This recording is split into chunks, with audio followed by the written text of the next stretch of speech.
నాకంటే ముందు నాకంటే సీనియర్ ఆర్టిస్ట్ ఈ సినిమాలో ఉన్నాడు. అతను ఆలీ, సీనియర్ యాక్ట్రెస్. నాకంటే ముందే అతను నటించాడు.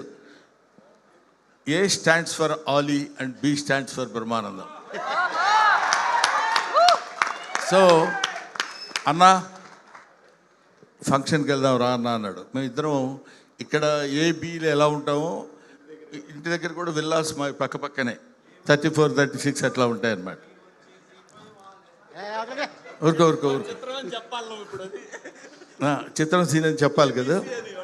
ఓహో ఏబిసి చిత్రం సీన్ అని. డి ఎవరైనా ఉన్నారా అండి కొంప తీసి? లేదు. ఏమైనా ఇలాగా మేమందరం కలిసి ఇంతకుముందు శివాజీ నిర్మించిన చిత్రాల్లో యాక్ట్ చేశాను. శివాజీతో కలిసి చాలా సినిమాల్లో చేశాను. శివాజీ హీరోగా చేస్తున్న సినిమాలో కూడా. ఇట్లాంటి ఒక పండగ వాతావరణం ఉన్నటువంటి ఫంక్షన్స్కి రావాలని మనస్ఫూర్తిగా నేను లోపల నాకు ఉత్సాహంగా ఉండి, నువ్వు ఎప్పుడు కావాలంటే అప్పుడు వెళ్ళిపోనా అన్నాడు శివాజీ. క్లియర్గా చెప్పాడు నాకు.